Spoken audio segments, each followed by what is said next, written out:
हाय, प्रत्येक वर्षाच्या सुरुवातीलाच मी पूर्ण वर्षभरात कुठली पुस्तकं वाचणार आहे याची यादी करून ठेवते. आज बुकशेल्फ ऑर्गनाईज केलं तर ती पुस्तकं मी काढून ठेवली आहेत. तर बघूया या वर्षात मला कुठली पुस्तकं वाचायची आहेत. सुरुवात करायची आहे मला ग्रेट एक्सपेक्टेशनने, चार्ल्स डिकन्स. मी वाचायला घेणार आहे ठीक तुम्हारे पीछे मान. त्यानंतर द ओव्हरकोटमधल्या काही कथा वाचायच्या राहिल्या आहेत त्या पूर्ण. सावित्रीमधले शेवटचे 4-5 पत्र राहिली आहेत ती खानोलकरांचं 1-0 बाजीराव हे वाचायचं आहे. मया माधव अचवल यांचं हे रीड आहे. हे एक वाचायचं आहे the man called Ove. Self help टाईपमधलं पुस्तक आहे, हे एक वाचायचं आहे. हे पण रीड असणार आहे, याचा एक रिव्ह्यू द्यायचा आहे.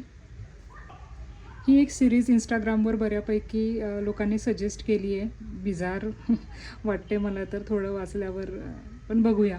येस, मुराकामीचं स्पुतनिक स्वीटहार्ट हे एक वाचायचं आहे. हिडन हिंदू याबद्दलही बरंच बोललं गेलं आहे. ही ट्रिओलॉजी आहे. पुन्हा एक self help book hyper focus. Ugly love Colleen Hoover यांचं. पुन्हा मुराकामीचं the city and uncertain walls. Oscar वाइल्डचं the picture of Dorian Gray हे मी वाचायला घेतलेलं आहे. मार्केज यांचं the love in the time of cholera हे पण वाचायचं आहे. काही ट्रेनर वाचून झालं आहे, याचा एक रिव्ह्यू द्यायचा आहे.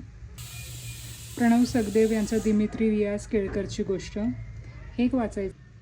निळावंती वाचून झालं आहे, पण लायब्ररीचं बुक होतं त्यावर काही ॲनोटेशन नव्हते, तर निळावंती पुन्हा वाचेन. ही होती माझी या वर्षातल्या पुस्तकांची यादी.